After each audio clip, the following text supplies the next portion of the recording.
जो कार्यशाला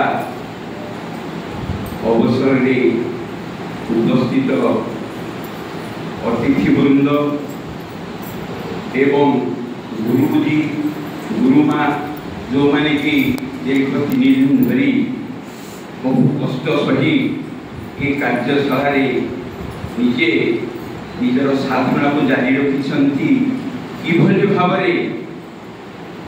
सरस्वती शिशु मंदिर मानकरे पिलामानंकु सुशिक्षा देई पिलामानंकु सुनागरिक भाव में गढ़िबा पई एवं देश सेवारे सेमानकु नियुक्त करिबा उद्देश्य रे ए कार्यक्रम आयोजन करा जायछि। सेति मु समस्त को खूब धन्यवाद दूची एवं तांको ठारे मु मोर स्वागत जणाउछि। किंतु कथा ये जो 3 दिन धरिकी जो कार्यक्रम चली कार्यशाला अर्थात किभली भाव आम पिलामानंकु शिक्षा दवा सुशिक्षा दवा जो शिक्षा बल पिलामानंकु आम तैयारी करिबा ए देशर सेवारे किभली सेमानंकु आम विनियोग करिबा एवं देश रे जे विशृंखला आज जो प्रकार घटना घटी चली एवं खबर कागज रे टीवी रे आमे जहा देखुचंती ताकू किभली भाव रे आमे दूर करिबा यार मूल रे अछंती एई गुरुजी एई गुरुमा माने आज एई गुरुजी गुरुमा मानकर काम को प्रतिहत करा जायछि। आज ये राजनीति प्रवेश करी आम देश को ध्वंस विध्वंस करि दबारे आज सेमान बहुत चेष्टा करूचंती।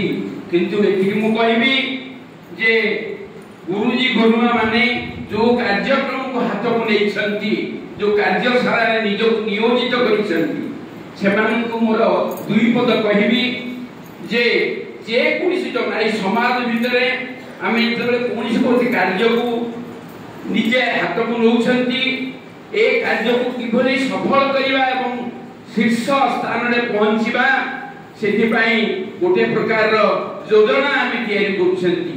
से योजना भितर शिक्षा शिक्षण शिक्षा प्रकृत शिक्षार उद्देश्य कौन ये जिनस आम समस्त जानी किंतु आम ठीक भाव में विनियोग करना। अवश्य मु कही से कथा नहीं मुझे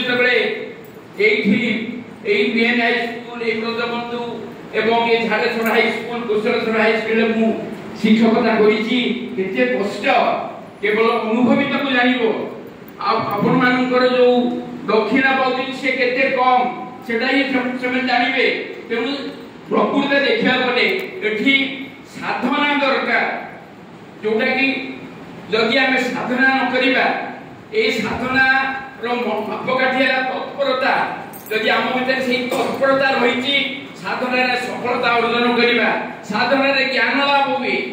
तेनु आपण मान मोर गोटिए कथा कहबाक मु चाहे जे आपण माने कष्ट सहंतु प्रथमतः जो 5टी की 10टी लक्ष्य रही शारीरिक शिक्षा ये गोटे सबुठु बहुत गुरुत्वपूर्ण जिनस शरीर को आम सुस्थ रखिले विभिन्न कार्य में आम निश्चित भाव में सफल हो पारिबा।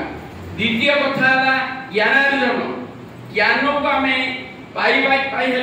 हमको ये शिक्षण माध्यम शिक्षा माध्यम हमको से भली सचेतन होकर पड़ो पिला भितर से प्रकार चेतना को जागृत करने को पड़ो। तृतीय है जे जीविका उपार्जन जीविका यही शिक्षा को पाठ्य करी आम ए संसार रे किभली बार निजको सक्षम करबा खाइबा पीबा निजर परिवार को भरण पोषण दबा ये बहुत गोटे बड़ जिनस जीविका अर्जन। चतुर्थ कथा चरित्र गठन केते जहा बोले भी यदि निजर चरित्र नहीं थिले खाऊ पछे गुण हजार चरित्र थिले सब असार यदि चरित्र नहीं से पाठर मूल्य किसी नहीं ये गोटे आध्यात्मिक चिंताधारा मन भितर आम भारत वर्ष में ये आध्यात्मिक चिंताधारा सर्वोच्च स्थान अधिकार करछि। पाश्चात्य जगत रे आज जो प्रकार घटना घटुची ये आध्यात्मिक चिंताधारा अभाव जो कहूची ये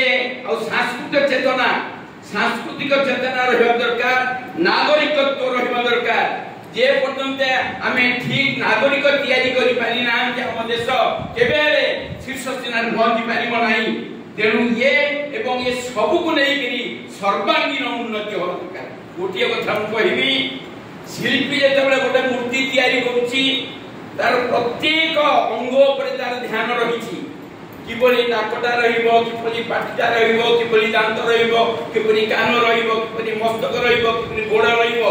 যদি ঠিক ভাবে সে তৈরি করে দিব তাহলে সমস্তଙ୍କର প্রিয় তা সেখানে পাইপারিবে, ভাল পায়া দৃশ্য মিলিব। তেଣୁ ଆମେ ସମସ୍ତେ ଜଣେ ଜଣେ ଶିଳ୍ପୀ ଏବଂ ଆମେ ଯେଉଁ ଶିଳ୍ପୀ ଆମେ ପିଲାଙ୍କୁ ତିଆରି କରିବା ତାର ମନକୁ ନେଇକିରି, ତାର ଧ୍ୟାନକୁ ନେଇକିରି, ତାର ପରିବେଶକୁ ନେଇକିରି ଆମେ ଯଦି ଚିନ୍ତା କରିବା ଏବଂ ସାଧନାରେ ତତ୍ପରତା ରହିଲେ ସବୁ ଜିନିଷ ସଫଳ ହେଇଯିବ। ତେଣୁ ଏତିକି କହୁଛି ଯେ ଆପଣମାନଙ୍କୁ ଯେଉଁ ପ୍ରକାରର ଏ ପରିବେଶ ଭିତରେ କି ଆଧ୍ୟାତ୍ମିକ ଚିନ୍ତାଧାରା, ଏ ଚିନ୍ତାଧାରାରେ ରହିଲେ ଆମେ ସମସ୍ତେ ମ୍ରିୟମାଣ ହେଇଯାଉଛନ୍ତି। କିନ୍ତୁ ଏହି ମ୍ରିୟମାଣତାକୁ ଆମେ ଜାରି ରଖିବା ଶିକ୍ଷା ଆୟତନ ଭିତରେ, ଶିକ୍ଷା କୋଠ ପ୍ରକୋଷ୍ଠ ଭିତରେ ଏବଂ ସେ ସମାଜ ଭିତରେ ଯଦି ଆମେ ଜାରି ରଖିବା ଆମେ ନିଶ୍ଚିତ ସଫଳ ହେବା। ଏ ଦେଶକୁ ସବୁ ପ୍ରକାର ଦୁର୍ନୀତି, ସବୁ ପ୍ରକାର ବିଶୃଙ୍ଖଳାରୁ ମୁକ୍ତ କରି ସୁନାର ଭାରତ ଯାହା ଆଗରୁ ଥିଲା ସେଭଳି ଆମେ ତିଆରି କରିବା। ମୁଁ ଏତିକି କହି ମୋର ବକ୍ତବ୍ୟ ସାଙ୍ଗ କରୁଛି।